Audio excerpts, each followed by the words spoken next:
చట్టం విషయం విన్నావా? 8 నెలలు బాబు జ్వరంతో చనిపోయాడు. ఇదేమిటా మన 18 సంవత్సరాల అబ్బాయిలే 8 మంది నీటిలో పడి చనిపోయారు. ఏమింత చిన్నపిల్లలే చనిపోతుంటే పెద్దవాళ్ళు చనిపోవడం కదా ఇదంతా ఏంటి? అయ్యి బాబోయ్, అయితే మేము నా పిల్లలు ఎక్కువ చనిపోతాము. అయ్యో అయితే నేను బోడు ఆస్తి సంపాదించాను నా కోసం, నా పిల్లల కోసం. నా ఆస్తి అంతా ఏమైపోద్దో.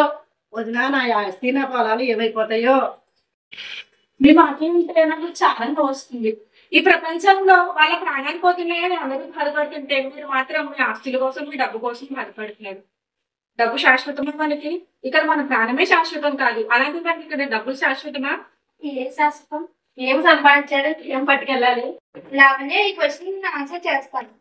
అసలు మీ మొహనుకున్న అందమా, నీతో ఉన్న డబ్బా, నీతో ఉన్న అధికారమా, ఏది శాశ్వతం? తల్లి గర్భం నుంచి ఒంటరిగా డబ్బు గర్భంలోకి ఒంటరిగా వెళ్ళిపోతావు. ఏది శాశ్వతం?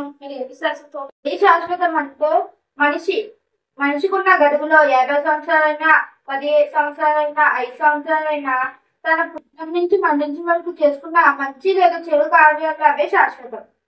ఇప్పుడు నేను సత్యవతి గారి క్వశ్చన్ కి ఆన్సర్ చేస్తాను. ఇందాక ప్రేమిలా చెప్పినట్టు ఏది శాశ్వతం?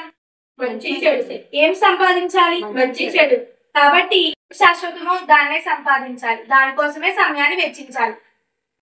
ఏది శాశ్వతమో అదే సంపాదించాలి, ఏది సంపాదించామో అదే పట్టుకెళ్ళాలి. కాబట్టి మనతో పట్టుకెళ్ళవలసింది ఒకటి మంచి మాత్రమే. మీ దృష్టిలో మంచి అంటే ఏంటి? లేనంటి వరకు సాయం చేస్తాం.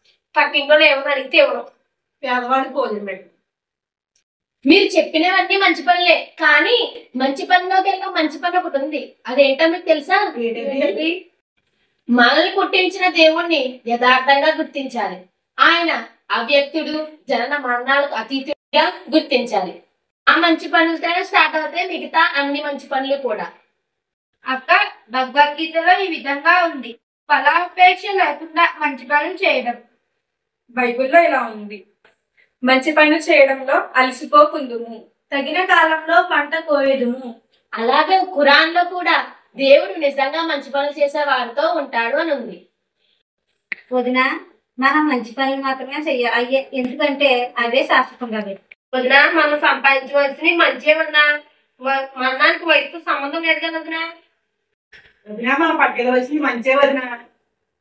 చూసారు కదండి, మనం సంపాదించవలసింది, మనం పట్టుకెళ్ళవలసింది కేవలం మంచి మాత్రమే. మనం అనుకున్నట్టు ఆస్తి, డబ్బు, ధనము, ప్రాణము ఇవేమీ శాశ్వతం కాదు. ఎందుకనంటే తల్లి గర్భం నుంచి ఒంటరిగా వచ్చాము, మనం ఒంటరిగా వెళ్ళిపోవాల్సి ఉంటుంది. ఈ క్రమంలో చేసిన మన మంచే రేపటి జీవితానికి పునాది అవుతుంది. కాబట్టి ఆ పునాది ఏంటో నెక్స్ట్ వీడియోలో తెలుసుకుందాం.